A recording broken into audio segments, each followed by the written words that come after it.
Setelah Ye Chen menanyakan hal-hal ini, dia berencana pergi ke Jianling untuk melihatnya. Jianling tidak terlalu jauh dari Jiancheng, hanya puluhan ribu mil jauhnya. Ye Chen membawa Ye Wuyu langsung ke Jianling. Setelah tiba di Jianling, Ye Chen memandang Jianling dari kejauhan, memang seperti gagang pedang. Dan seluruh Jianling penuh dengan aura pedang, yang membuat orang merasa sangat luar biasa. Ye Chen dan Ye Wuyu memasuki punggungan pedang. Menurut informasi yang mereka tanyakan, ada monster kuat di punggungan pedang, jadi berhati-hatilah. Ye Chen dan Ye Wuyu tidak peduli tentang apapun. Setelah memasuki Jianling, mereka siap bertarung kapan saja. Jianling sangat besar, dan tidak mudah untuk menemukan buah di tempat seperti itu. Selain itu, ada monster yang kuat. Intinya, kalau memang ada buah roh pedang di sini, pasti monster kuat itu sudah mengincarnya kan. Tidak lama setelah memasuki Jianling, Ye Chen dan Ye Wuyu bertemu banyak monster. Meskipun berada di area luar, monster di sini juga sangat kuat, dan monster level Golden Immortal sangat banyak. Ye Chen tidak menyia-nyiakan kesempatan untuk mendapatkan pengalaman tersebut. Ia meminta Ye Wuyu untuk bertarung melawan monster-monster tersebut guna terus meningkatkan efektivitas tempurnya. Kekuatan monster yang dicari Ye Chen untuk Ye Wuyu berada di sekitar level 4 Golden Immortal. Tak satu pun monster di level 3 Golden Immortal yang bisa menjadi lawan Ye Wuyu, dan mereka juga tak mampu merangsang potensi Ye Wuyu. Di Jianling, Ye Wuyu sedang bertarung dengan iblis serigala, dan Ye Chen menyaksikan dari kejauhan. Kekuatan iblis serigala ini berada di tengah-tengah lantai 4 Golden Immortal. Ia kuat, mampu menyemburkan api, dan cakarnya sangat tajam, bahkan dapat menghancurkan tanah dengan satu pukulan. Ye Wuyu masih sedikit kesulitan menghadapi iblis serigala di lantai 4 Golden Immortal. Meskipun ia tidak akan kalah, akan sulit untuk mendapatkan keuntungan. Setan serigala terus-menerus menyerang, dan cakar tajamnya menepuk-nepuk Ye Wuyu, dan cakar tajamnya membuat tanda di udara. Ye Chen memberitahu Ye Wuyu bahwa jika dia ingin menjadi kuat, dia harus membunuh lawannya tanpa keuntungan. Oleh karena itu, Ye Wuyu tidak menggunakan senjata apapun, ia melawan iblis serigala dengan tangan kosong. Setelah iblis serigala melompat, Ye Wuyu mengepalkan tinjunya penuh dengan kekuatan abadi yang kuat, dan hukum kaisar melonjak keluar, penuh dengan kekuatan yang mengejutkan. Ye Wuyu melesat dengan kedua tinjunya, dan bertabrakan dengan cakar iblis serigala. Kekuatan iblis serigala itu sangat mengerikan, dan tubuh Ye Wuyu terpental beberapa puluh kaki. Setan serigala itu meraung dan berlari dengan sangat cepat. Dalam sekejap mata, dia mendatangi Ye Wuyu dan menyerbu ke arah Ye Wuyu. Wajah Ye Wuyu tenggelam, dia tidak panik, tetapi mengumpulkan kekuatan dalam mundur terus-menerus. Segera setelah itu, dia mengangkat kepalanya ke langit dengan raungan panjang, mengayunkan tinjunya, dan kekuatan yang mendominasi pun menyerbu keluar. Di belakangnya, seekor sapi raksasa muncul, gagah, dan menerjang ke arah setan serigala. Seekor sapi dan seekor serigala bertabrakan, dan raungan serigala serta aumannya bergema di Jianling. Ledakan, terdengar suara keras, dan bagian tengahnya meledak, dan iblis serigala dan sapi raksasa itu mundur. Ye Wuyu meraung, melangkah maju, dan menyerbu ke arah iblis serigala.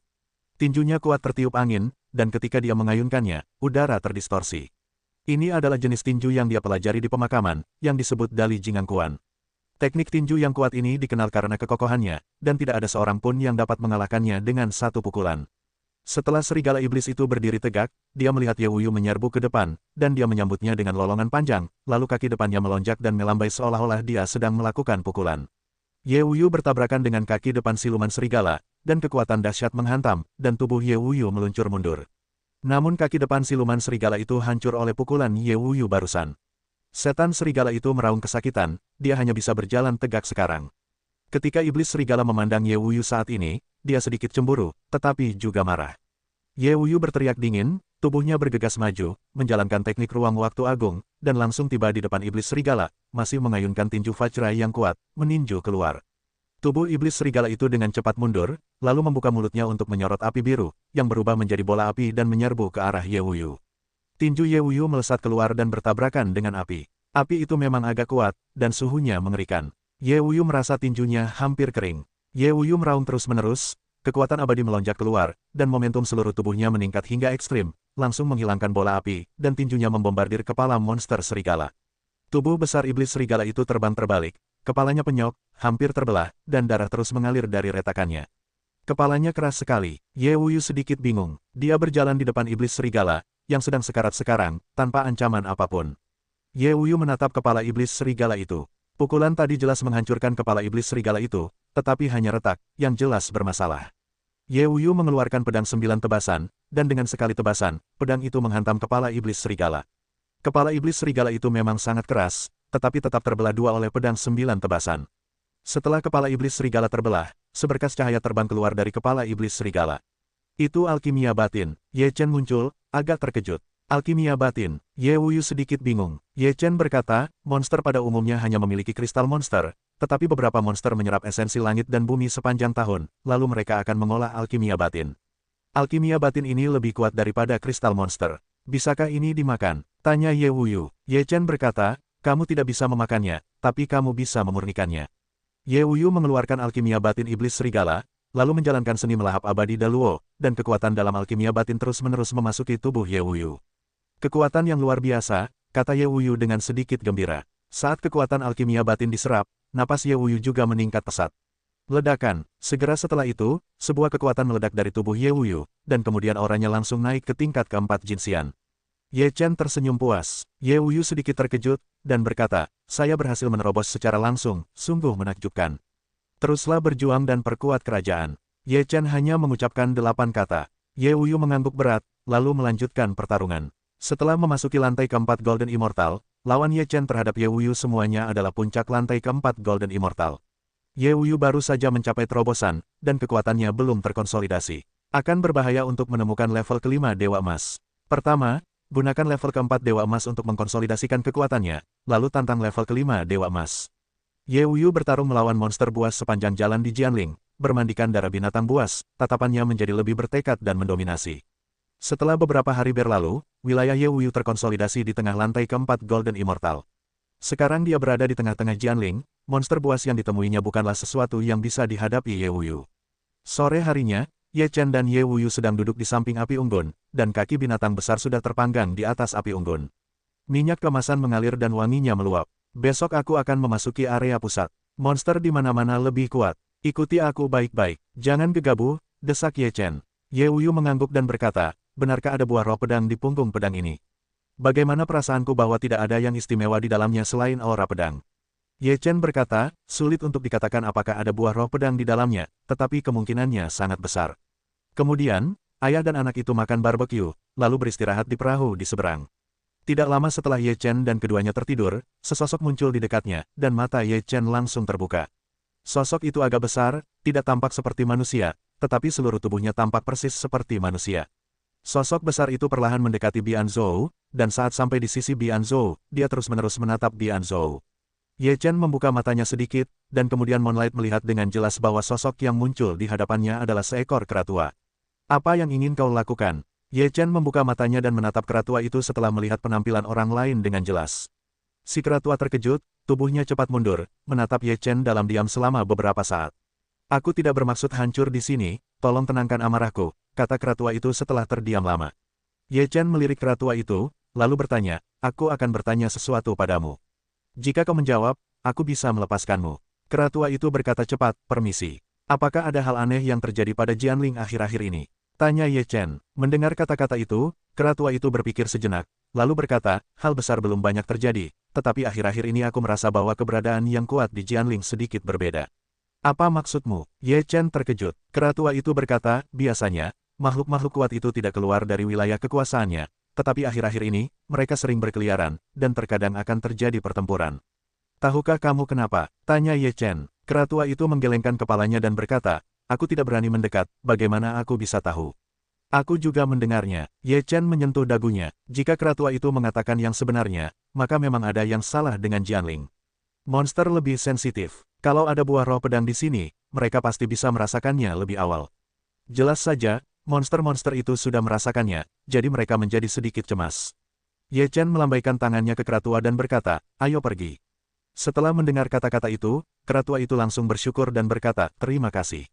Tubuh keratua itu melesat dan menghilang di kegelapan malam. Sudut mulut Ye Chen sedikit terangkat dan berkata, sepertinya tidak ada yang salah dengan tebakanku. Buah roh Jian kemungkinan besar akan muncul di sini. Ayah, monster-monster itu pasti merasakan sesuatu. Sepertinya kita akan mendapatkan panen yang melimpah. Ye Wuyu menyeringai. Ye Chen menggelengkan kepalanya dan berkata, kita tidak tahu apakah kita bisa mendapatkan sesuatu. Buah Jianling sangat berharga di daratan Kendo. Ada lebih banyak orang yang memperhatikannya. Belum tentu Jianling. Mungkin beberapa orang tertarik pada Jianling atau Gunung Jianling, kata Ye Wuyu. Ye Chen berkata, semua harus dipersiapkan, jangan anggap remeh. Keesokan paginya, Ye Chen dan Ye Wuyu berjalan menuju pusat Gunung Jianling. Semua monster yang mereka temui di jalan mengelilingi Daluo Jinxian, dan kekuatan mereka sangat kuat. Namun, Ye Chen melepaskan napasnya, dan monster-monster itu tidak berani main-main. Semakin dalam mereka memasuki Jianling, semakin kuat monster itu. Ye Chen dan Ye Wuyu mulai mencari jejak di Jianling. Konon buah roh pedang tidak memiliki rimpang tetap. Buah ini bisa tumbuh di pohon pinus atau di rerumputan. Ye Chen bergumam dalam hati, ia tidak pernah melepaskan rerumputan atau pohon apapun.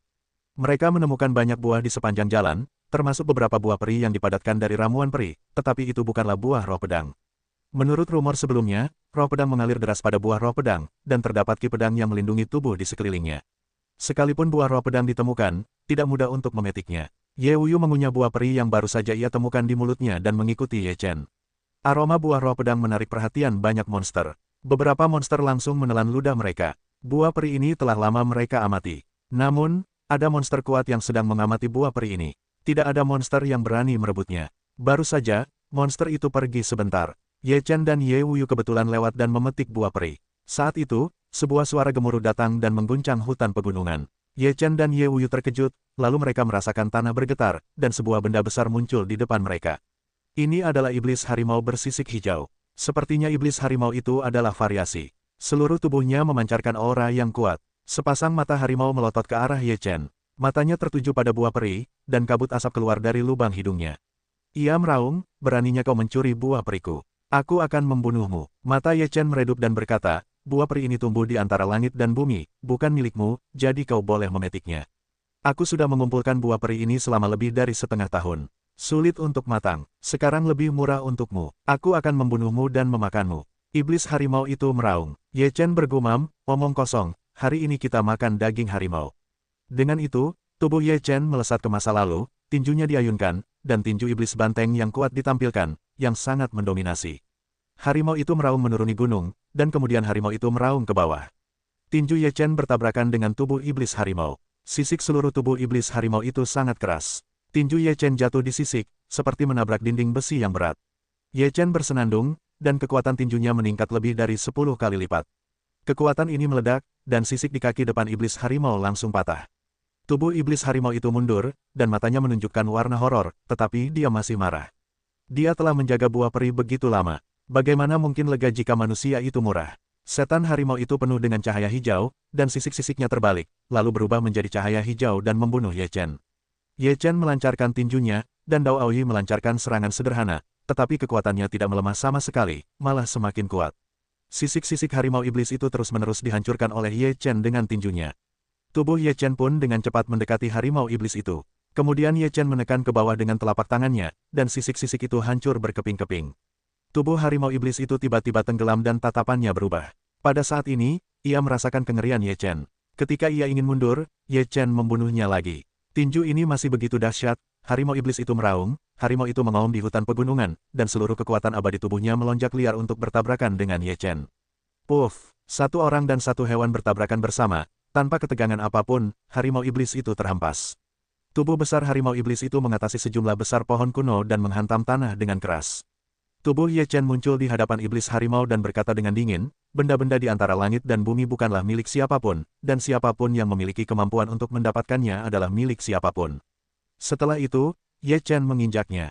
Puff! Iblis harimau itu memuntahkan seteguk darah, tetapi ia belum mati. Ye Chen tidak ingin membunuhnya. Simpan saja nyawamu, aku yakin kau telah menyinggung banyak monster.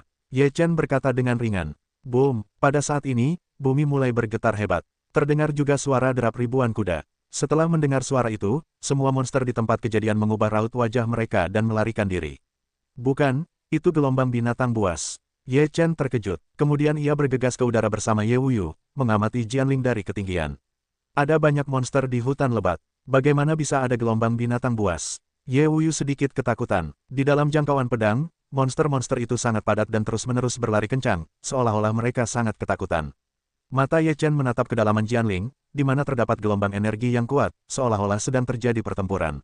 Sesuatu yang besar terjadi di Jianling. Ayo kita pergi dan lihat, kata Ye Chen dan berjalan menuju kedalaman punggungan pedang. Pada saat ini, terdengar raungan di kedalaman gunung Jianling, dan napas yang dahsyat datang dan mengguncang langit. Raungan monster yang memekakkan telinga itu datang dari kedalaman Jianling, dan kemudian sejumlah besar pohon kuno tumbang. Ye Chen berdiri di udara, memandangi kedalaman Jianling. Pemandangan di depannya membuatnya sedikit ketakutan.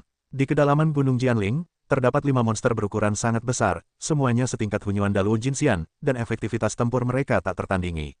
Di tempat kelima monster itu bertarung, sejumlah besar pohon tumbang, tetapi hanya satu pohon kecil, yang tingginya hanya 2 meter, yang tidak tumbang. Terlebih lagi, monster-monster itu tampak takut pertarungan akan memengaruhi pohon-pohon kecil.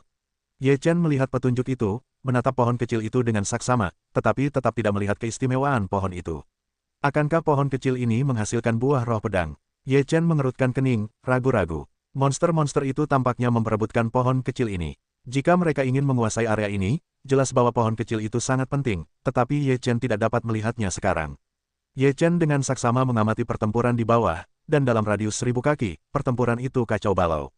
Pertempuran tingkat Hunyuan Daluo Jinxian terlalu merusak. Ada lubang dan retakan besar di mana-mana. Meskipun 5 monster tingkat Hunyuan Daluo Jinxian hanya di bawah 3 tingkat, kekuatan mereka luar biasa, melampaui manusia, dan juga sangat mengerikan. Ye Chen tidak percaya bahwa hanya ada 5 monster di bawah Hunyuan Daluo Jinxian di Gunung Jianling ini, dan pasti ada monster tingkat yang lebih tinggi. Namun, mungkin para petinggi Hunyuan Daluo Jinxian merasa tidak perlu bertarung lagi, jadi mereka membiarkan badut-badut ini keluar untuk membuat keributan. Kelima monster Hunyuan Daluo Jinxian ini menyemburkan ki pedang, dan seluruh tubuh mereka dipenuhi dengan kekuatan pedang. Jelas, mereka telah menguasai arti pedang yang sebenarnya. Ye Chen tak kuasa menahan diri untuk tidak terkejut. Semua monster di daratan Kendo telah menguasai esensi Kendo. Sungguh luar biasa. Setelah bertarung cukup lama, kelima monster itu tampaknya belum mampu meraih kemenangan terakhir. Namun, mereka semua terluka, sehingga mereka semua menyerah dan membeku di 5 arah. Ye Chen melihat mereka semua berhenti, jadi dia pun bersembunyi agar tidak dikepung setelah ditemukan oleh 5 monster. Ayah, kurasa ada yang salah dengan pohon kecil itu. Mungkin pohon itu akan menghasilkan buah pedang. Ye Wuyu berkata dengan suara rendah. Ye Chen pun setuju dan mengangguk, lalu berkata, ayah benar. Mari kita amati dan lihat situasinya dulu.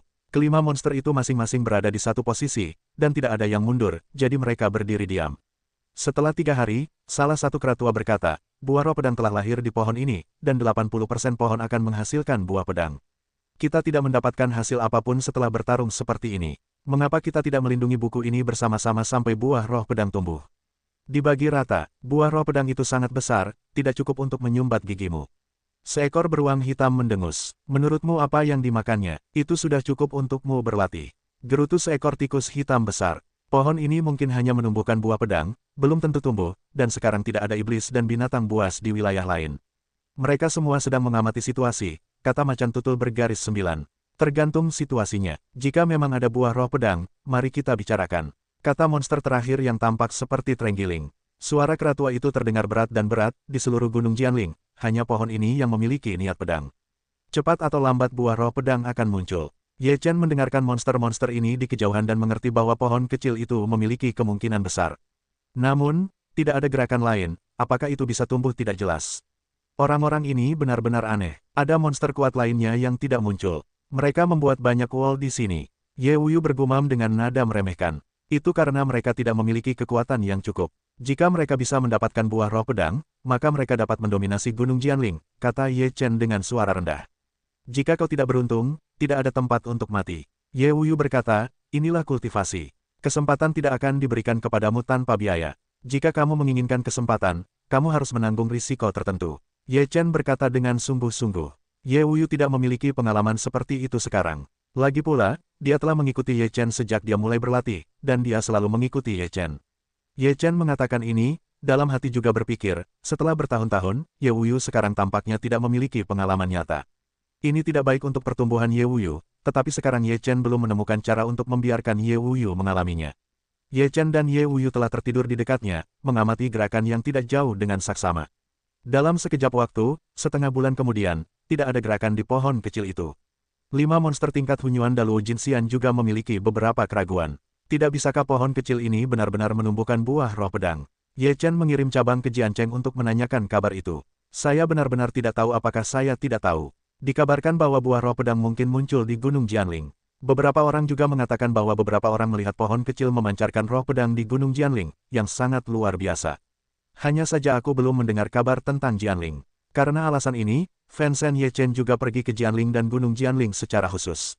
Setelah bertanya di sana, ia merasa situasinya tidak sesederhana itu. Berita itu mungkin tidak terlalu dapat diandalkan. Lebih baik menunggu di sini sebentar. Jika tidak ada pergerakan di pohon, berarti pohon itu tidak dapat diandalkan.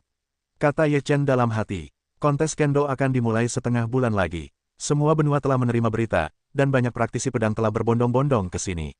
Ye Chen dan Ye Wuyu tidak peduli dengan apa yang terjadi di luar, tetapi menunggu dengan tenang. Setelah beberapa hari, ia berkata, aku tidak berniat berlatih pedang. Ye Chen berkata, tunggu sebentar. Jika kontes kendo akan dimulai dan tidak ada pergerakan di sini, maka kami akan pergi. Saat ini, karena kompetisi kendo akan segera dimulai, banyak master kendo telah datang ke Jiancheng. Konferensi kendo, bagi para master kendo, ini adalah kesempatan untuk menunjukkan diri. Orang ini sangat mendominasi. Dia membawa 9 pedang di punggungnya. Lihat saja momentumnya, lumayan. Di jalan Jiancheng, seorang pemuda dengan 9 pedang di punggungnya muncul. Ekspresinya tenang dan seluruh tubuhnya memancarkan momentum yang kuat. Orang ini belum tentu kuat. Mungkin dia hanya berpura-pura. Saat ini, ada lebih dari satu orang seperti itu. Beberapa orang membantahnya. Ini jelas berbeda. Orang ini pasti pemain kendo yang kuat. Berani bertaruh. Di jalan, seseorang mulai berdebat tentang hal itu. Pria yang membawa 9 pedang itu adalah Xuan Yuan. Karena mewarisi warisan dari 9 pedang sage, ia menyembunyikan Su Yun dan anggota keluarga lainnya, lalu kembali menginjakan kaki di jalan Senyu. Kali ini, ia mendapat kabar dan datang ke dunia kendo. Begitu memasuki dunia kendo, Xuan Yuan merasakan aura pedang yang luar biasa kuat. Hatinya berdebar tak terkira, tetapi ia juga terus menekannya. Aku menyeka, Xuan Yuan, ini benar-benar kau. Pada saat ini, sebuah suara datang dari belakang Xuan Yuan. Xuan Yuan terkejut mendengar suara yang sangat familiar itu. Ketika ia menoleh ke belakang, ia tak kuasa menahan tawa. Chang Jian, ini benar-benar kau. Daratan Kendo mengadakan konferensi seperti ini, aku yakin aku akan datang. Chang Jian dan Xuan Yuan berpelukan erat, keduanya sangat gembira. Kemudian, mereka pergi ke restoran untuk mengenang masa lalu. Kedua belah pihak berbincang tentang urusan masing-masing, dan beberapa hal buruk terjadi pada mereka berdua. Namun, mereka semua baik-baik saja sekarang. Mereka semua mengangkat gelas untuk merayakan. Aku tidak tahu apakah kau bisa datang kali ini. Kata Xuan Yuan, lebih dari 10 tahun telah berlalu sejak perpisahan terakhir, dan kita belum pernah bertemu. Chang Jian berkata sambil tersenyum, kakak seperguruan, lagi pula, aku tidak benar-benar berlatih kendo. Tidak masalah kau datang atau tidak. Sayang sekali Tianjian tidak bisa melawan kita lagi. Chang Jian menghela napas. Xuan Yuan juga menghela napas, tampak sedikit kesepian. Ia menyesap anggur dan berkata, akun ini akan kembali cepat atau lambat. Chang Jian juga mengangguk dengan sungguh-sungguh dan berkata, ya, pembalasan Tianjian harus dibalaskan. Ketika mereka tersulut emosi, mereka minum banyak. Di gerbang kota pedang, ada sosok yang familiar datang dari luar kota.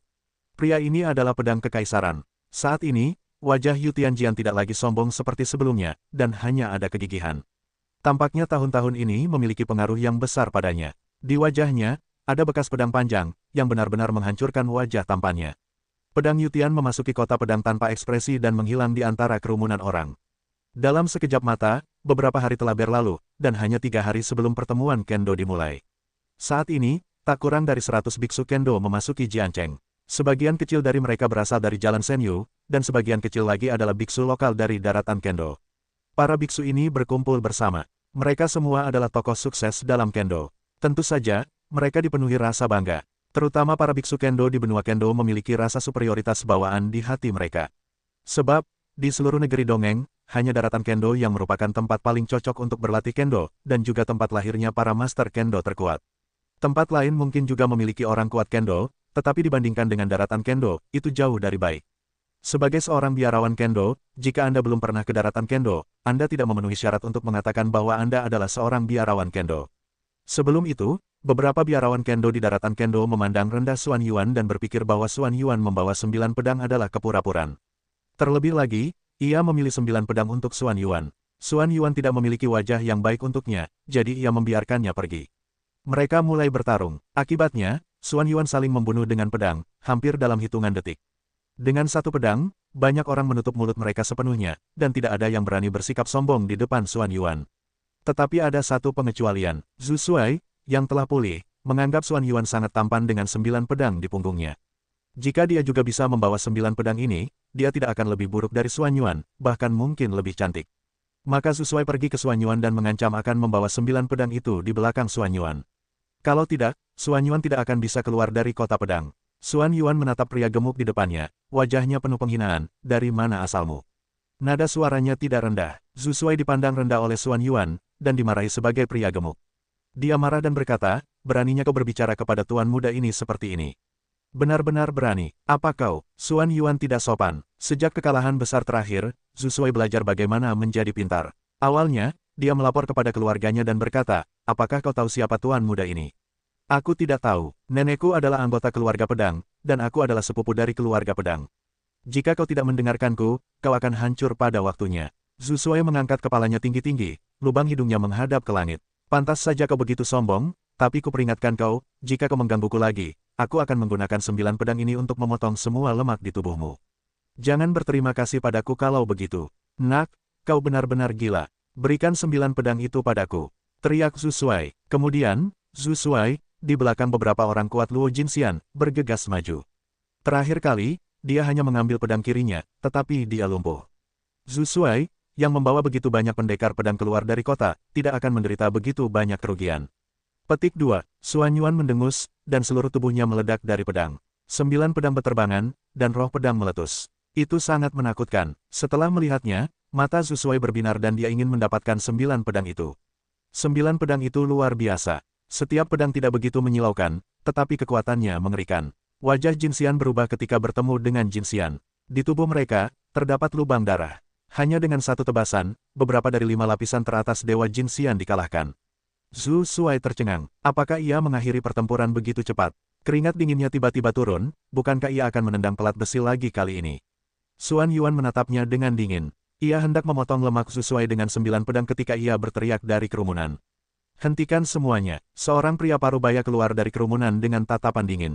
Semua orang terkejut. Xuan Yuan juga menatap pria parubaya itu. Pria parubaya itu melirik ke arah Xuan Yuan dan Zhu Shuai. Ketika ia melihat Zhu Shuai, ia jelas-jelas meremehkannya. Kompetisi kendo akan segera dimulai. Aku tidak ingin melihat pertarungan lagi akhir-akhir ini. Kata-kata pria parubaya itu dingin, tidak hanya bagi Xuan Yuan, tetapi juga bagi semua orang. Xuan Yuan bukan apa-apa. Ketika Zhu Shuai hendak mengatakan sesuatu, pria parubaya itu menatapnya dan berkata, jika kau membuat masalah lagi, bahkan jika orang lain membunuhmu, tak seorang pun akan membelamu. Mendengar ini, Zhu Shuai menelan semua yang ingin ia katakan. Wajahnya memucat dan keringat dingin bercucuran. Ia tahu bahwa pria parubaya itu adalah anggota keluarga pendekar pedang. Semua pendekar pedang berbicara seperti itu. Itu akan menjadi peringatan baginya. Meskipun neneknya adalah anggota keluarga pendekar pedang, neneknya bukanlah tokoh penting dalam keluarga pendekar pedang. Mereka hanya berciuman sebentar. Begitu, Zhu Shuai menyeka keringat di dahinya, lalu cepat-cepat mengangguk. Setelah pria parubaya itu selesai berbicara, ia berbalik dan menghilang di antara kerumunan. Zhu Shuai menatap Xuan Yuan, menggertakkan giginya, dan berkata, kau beruntung hari ini, atau kau akan mati. Xuan Yuan menatap Zhu Shuai dengan tatapan aneh dan berkata, seharusnya ini yang kukatakan padamu, kan? Kalau tidak, kau pasti akan dipotong hari ini.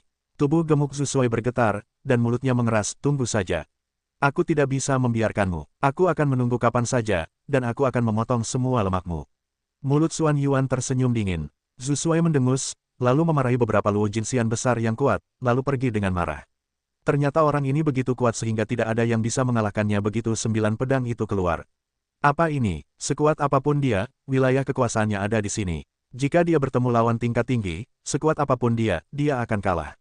Saat ini, belum ada bakat dari pendekar pedang yang muncul. Aku tidak tahu pedang tingkat pertama apa yang ada sekarang. Itu monster kendo. Dia terlahir dengan tubuh pedang. Sekarang hanya tersisa satu buah roh pedang. Dia benar-benar lahir di era yang tepat. Di era ini, buah roh pedang yang tidak dapat diproduksi selama 10.000 tahun muncul. Sepertinya dia memang terlahir untuknya. Di jalan, banyak orang membicarakannya. Adapun jenius kendo pertama di daratan kendo, ketika semua orang membicarakannya, mereka tak lebih dari sekadar memuji. Aku sudah membersihkannya, akhirnya bisa tenang beberapa hari. Si gendut yang sudah mati ini, hidupnya sungguh menyenangkan. Chang Jian berkata sambil tersenyum. Xuan Yuan berkata, leluhur kedua ini tidak akan melupakannya begitu saja. Jika dia masih berani datang kepadaku, aku akan melakukan apa yang kukatakan. Jika daging gendut itu digoreng, akan ada beberapa panci besar. Chang Jian tertawa. Di Jianling, Ye Chen dan Ye Wuyu masih tertidur. Setelah sekian lama, pohon kecil itu tidak dalam kondisi apapun. Ayah, kurasa pohon kecil itu tidak akan menumbuhkan buah roh pedang. Ye Wuyu mengerucutkan bibirnya. Ye Chen menghela napas dan berkata, ayo kita pergi ke kota pedang untuk melihat situasinya, dan tinggalkan satu cabang di sini untuk menjaganya. Memikirkan untuk pergi ke Jiancheng, Ye Wuyu menjadi bersemangat. Terakhir kali, aku bertemu si gendut itu sebelum aku mulai bermain di Jiancheng. Kontes kendo ini akan segera dimulai. Kota Jian pasti lebih ramai. Ketika Ye Chen dan Ye Wuyu tiba di kota pedang, mereka berdua mengenakan jubah untuk menutupi wajah mereka, agar tidak bertemu dengan pria gemuk yang sudah mati dan menimbulkan masalah. Begitu Ye Chen dan Ye Wuyu memasuki kota pedang, mereka mendengar tentang Xuan Yuan dan tak kuasa menahan tawa. Sifat pria gemuk itu tidak berubah. Kali ini dia diperbaiki oleh paman Xuan Yuan. Ye Wuyu tak kuasa menahan tawa. Ye Chen dan Ye Wuyu mengenal kediaman Xuan Yuan dan Chang Jian. Setelah memasuki penginapan, mereka tidak langsung mencari Xuan Yuan dan Chang Jian. Sebaliknya, mereka meminta 2 kamar di penginapan dan tinggal di sana. Saya tinggal di seberang kamar Xuan Yuan dan Chang Jian. Ketika Ye Chen dan Ye Wuyu pergi ke kamar, mereka bertemu dengan Xuan Yuan dan Chang Jian, dan mereka pun bertatap muka. Ye Chen tidak berkata sepatah kata pun, jadi ia melewati Xuan Yuan dan Chang Jian. Xuan Yuan dan Chang Jian sama sekali tidak menyadari apapun. Ketika mereka pergi, Ye Wuyu merasa ragu, "Ayah, mengapa ayah tidak menyapa paman Chang dan paman Xuan Yuan?" Ye Chen berkata, "Kesempatannya belum tiba. Kita tunggu saja sampai akhir kompetisi kendo." Ye Wuyu hanya berkata, "Oh," lalu tidak bertanya lagi. Sejak diperingatkan oleh pria parubaya itu, para pendekar pedang di Jiancheng tidak membuat masalah lagi. Mereka menunggu kompetisi kendo dimulai. Namun, hanya sehari sebelum dimulainya kompetisi kendo, sebuah berita penting datang bahwa ada perubahan di Jianling. Selusin monster kuat memulai pertempuran, dan Jianling hancur. Berita itu langsung mengejutkan seluruh kota pedang. Hampir semua orang di kota pedang memikirkan masalah yang sama. Pasti ada hubungannya dengan buah roh pedang. Saat itu, jasad Ye Chen masih berjaga di Jianling, dan orang pertama yang mendapat kabar tentang kerusuhan itu adalah Ye Chen. Setelah mendapat kabar itu, Ye Chen segera bergegas ke Jianling. Namun, ia tak menyangka kabar itu akan menyebar seperti ini. Di Jianling, sehari setelah Ye Chen pergi, terjadi perubahan pada pohon kecil itu. Pedang itu bergejolak, dan di atasnya tumbuh bunga seperti pedang. Setiap kelopak bunga itu seperti pedang, dan memiliki arti pedang yang bergejolak, yang cukup ajaib. Setelah kata ini muncul, kelima monster penjaga pohon itu menjadi heboh. Mereka menduga pohon itu akan menghasilkan buah roh pedang. Namun, saat ini, Hunyuan dan Wu Jingxian kuat lainnya di Jianling tak tahan lagi, dan mulai bergerak. Seekor serigala hitam muncul, dengan pusaran hitam menyapu, area yang luas diselimuti kegelapan, langit dan bumi berubah warna. Kemudian, seekor ular hijau raksasa lahir, dengan panjang lebih dari 20 meter dan tubuh yang besar. Begitu tubuhnya tersapu, area hutan yang luas pun runtuh. Kemudian, seekor sapi kuning muncul. Sapi ini tidak besar, tetapi kekuatannya mengerikan. Setiap kali menginjak tanah, gunung berguncang. Setelah kemunculan ketiga monster kuat ini, gelombang binatang buas kembali melanda Jianling. Dalam radius belasan mil dari kemunculan ketiga monster kuat ini, tidak ada yang berani mendekat. Auranya begitu kuat dan luar biasa. Ye Chen juga terkejut dengan pemandangan itu. Kekuatan ketiga monster kuat itu mungkin telah mencapai lebih dari 5 lapisan Hunyuan Daluo Jinxian. Begitu ketiga monster itu muncul, kelima monster yang menjaga pepohonan kecil ketakutan. Mereka merangkak di tanah dan tak berani bergerak. Menghadapi kekuatan absolut, mereka hanya bisa memilih untuk menyerah. "Pergi!" Ular hijau itu mengeluarkan suara seorang wanita. Seolah kelima monster itu seperti amnesti, mereka langsung menghilang. Perut Ye Chen Fei, sebelumnya kelima monster itu masih memikirkan cara membagi buah roh pedang secara merata. Sekarang mereka melarikan diri dengan ekor mereka. Sungguh lucu. Sekarang, setelah kelima monster itu pergi, ketiga monster kuat itu saling berhadapan. Hanya ada satu buah roh pedang, dan 3 monster jelas tidak cukup.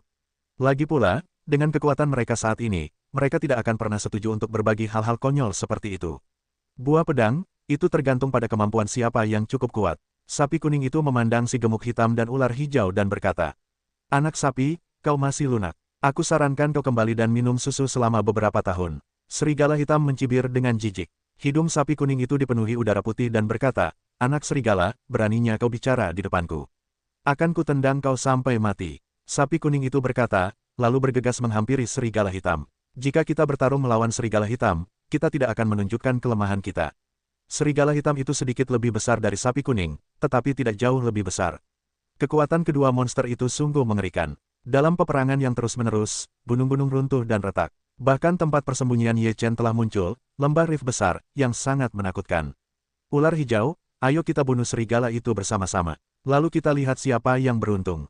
Ketika sapi kuning bertarung, mereka tidak lupa menyemangati ular hijau untuk bertarung bersama. "Anak sapi ini tidak jujur, ular hijau, kau harus bekerja sama denganku. Masalah ini tidak boleh disebarluaskan, kalau tidak, para pendekar pedang akan tahu, dan kita akan menderita jika ingin mendapatkannya." Serigala hitam berkata, "Kita akan membunuh sapi-sapi itu dulu, lalu menunggu buah roh pedang keluar. Setelah itu kita lihat siapa yang lebih hebat." Ular hijau melirik sapi kuning dan si gendut hitam, lalu mendengus, "Kalian berdua tidak bisa diandalkan. Ide ular hijau adalah menyaksikan sapi kuning bertarung melawan serigala hitam, dan ketika keduanya kalah, ia akan bertarung lagi. Dengan cara ini, kedua musuh bebuyutan itu akan langsung terpecahkan. Ular hijau, kau tidak ingin kita berdua kalah, kau bisa untung. Sapi kuning mendengus dingin. Ular hijau berkata, apakah ini tidak bagus? Neneknya, ular hijau, kau benar-benar berwajah muram, serigala hitam itu mengutuk. Akibatnya, respons ular hijau kepadanya adalah ekor ular. Ketika ekor ular hijau itu ditarik, kekuatannya tidak kecil. Serigala hitam itu mengutuk dan menangkis serangan ular hijau itu dengan kaki depannya. Kemudian ia membuka mulutnya dan menggigit. Sisik biru itu terbuka, lalu puluhan sisik terbang keluar dan membunuh serigala hitam itu. Ular hijau, sudah kubilang untuk bekerja sama denganku. Sekarang, bukankah bagus? Singkirkan anak serigala itu dan kita akan punya satu lawan lebih sedikit. Sapi kuning berteriak di samping, tetapi tidak melakukannya. Ular hijau dan serigala hitam bertarung sengit. Ular hijau memiliki keunggulan fisik, sedikit lebih baik, tetapi juga tidak dapat sepenuhnya menekan serigala hitam. Ketiga monster itu bertarung dengan sengit, dan akhirnya punggungan pedang runtuh. Retakan yang tak terhitung jumlahnya muncul, dan lebih dari separuh gunung runtuh. Berita itu segera menyebar ke Jiancheng. Pada saat ini, banyak orang di Jiancheng langsung datang ke Jianling setelah mendengar berita itu. Ketika Ye Chen tiba di Jianling, pertempuran telah berakhir. Sekarang ketiga monster itu tampak lelah dan saling berhadapan. Banyak orang pasti khawatir dengan pertempuran tadi. Jika para pendekar pedang datang, kita harus bergandengan tangan. Kalau tidak, tidak akan ada kesempatan, suara dingin ular hijau. Jika anak serigala itu tidak memprovokasiku tadi, kita tidak akan berkelahi, dan tidak akan ada keributan seperti itu. Sapi-sapi itu mengeluh, bukan karena kau anak sapi yang pemarah. Serigala hitam berkata dengan nada tidak puas. Baiklah, sekarang jangan salahkan siapapun. Sekarang kita bisa bersatu dan memiliki sedikit harapan untuk mendapatkan buah roh pedang. Kata ular hijau, bukan hanya pendekar pedang yang tertarik pada buah roh pedang. Yang kuat dalam kendo seperti awan. Orang-orang kuat lainnya telah lama mengamati buah roh pedang, menunggu kemunculan buah roh pedang. Kata serigala hitam, pasti akan ada perang besar di sini. Kita akan mundur dulu, dan ketika mereka bertarung, kita akan memanfaatkan kesempatan itu. Sapi kuning juga menyarankan. Ular hijau mengangguk dan berkata, karena buah roh pedang belum keluar, kita tidak perlu berjaga di sini. Nanti kita akan datang ke nelayan untuk mendapatkan keuntungan. Ketiga monster itu mencapai kesepakatan, lalu pergi. Setibanya di Jianling, mereka hanya melihat kehancuran dan pohon kecil yang telah mekar dan bermandikan roh pedang. Ketika orang-orang melihat pohon kecil ini, mata mereka panas. Dulunya hanya pohon kecil biasa, tetapi sekarang terasa aneh untuk membukanya, dan sungguh menakjubkan bahwa ada pedang yang begitu kuat. Ini pasti buah roh pedang yang keluar. Beberapa orang tak dapat menahan diri untuk berkata, bunga ini seperti dua kacang polong dalam rumor, kelopak bunga itu seperti pedang, dengan pedang yang mengerikan. Petik 2. Ini adalah bunga roh pedang. Sekalipun kau tidak mendapatkan buah roh pedang, jika kau mendapatkan bunga roh pedang, kekuatanmu akan meningkat pesat. Banyak master kendo di daratan kendo bersemangat. Mata mereka begitu berapi-api hingga mereka ingin segera merebut bunga pedang. Jika target pedang terlalu banyak, mereka akan segera menjadi yang terkuat. Semakin banyak orang yang datang ke Jianling. Baik orang kuat di daratan kendo maupun para talenta yang datang dari Jalan Senyu untuk berpartisipasi dalam kompetisi kendo, setelah melihat bunga pedang Ling Hua, mereka sangat bijaksana. Mereka telah mendengar rumor tentang buah pedang Ling, yang sangat menarik. Orang yang telah mencapai tingkat tubuh pedang dapat mengolah jiwa pedang setelah mengambil buah roh pedang. Ini adalah kesempatan besar. Xuan Yuan, kau telah mencapai tingkat tubuh pedang sekarang. Jika kau bisa mendapatkan buah roh pedang, maka kau akan dapat meraih kesuksesan besar. Chang Jian menatap bunga pedang Ling, dan matanya juga sangat berapi-api. Xuan Yuan berkata, kau hampir mencapai tubuh pedang. Kau juga bisa mengambilnya. Bagaimana buah pedang bisa dibagi? Chang Jian berkata, aku tidak membutuhkannya sekarang. Jika aku mendapatkannya, kau harus menggunakannya dulu. Mendapatkan buah roh pedang itu tidak mudah. Semua orang dari keluarga pedang sedang mengincarnya, dan ada banyak orang kuat yang mengincarnya. Tak seorang pun akan melewatkan kesempatan ini. Xuan Yuan melihat sekeliling dan menghela napas. Tergantung siapa yang lebih beruntung. Chang Jian berkata sambil tersenyum, terkadang, keberuntungan tidak berbanding lurus dengan kekuatan. Alasan Chang Jian sampai pada teori seperti itu adalah karena memang begitulah yang terjadi di tubuh Ye Chen. Setelah itu, para pendekar pedang datang ke Jianling. Pendekar pedang itu berdiri di atas pedang terbang raksasa, termasuk seorang pria tua berambut putih dan dua pemuda. Pria tua berambut putih dan beralis putih itu seputih pedang. Matanya tertuju pada bunga roh pedang. Dia mengangguk sedikit dan berkata, itu benar-benar bunga roh pedang. Sepertinya bunganya baru mekar sebentar. Butuh waktu sekitar setengah bulan sebelum bisa berbuah. Apa sampah-sampah ini ingin mendapatkan buah Jianling? Apa yang kalian lakukan di sini? Di belakang lelaki tua berambut putih itu, seorang pemuda melirik kerumunan dengan jijik. Jangan meremehkan orang-orang ini. Beberapa dari mereka jago kendo, kata pemuda lain dengan enteng. Yah, menurutku, orang-orang ini hanyalah badut yang belum pernah berlatih kendo. Mereka sama sekali bukan biksu kendo. Pemuda itu masih meremehkan. Lelaki tua berambut putih itu berkata, ayo kita kembali. Apakah kalian akan kembali sekarang? Pemuda kedua tidak mengerti. Butuh waktu setengah bulan agar bunga roh pedang berbuah. Tidak perlu tinggal di sini. Kembalilah setengah bulan lagi, kata lelaki tua berambut putih itu. Apa kalian tidak takut seseorang akan mengambil bunga roh pedang itu?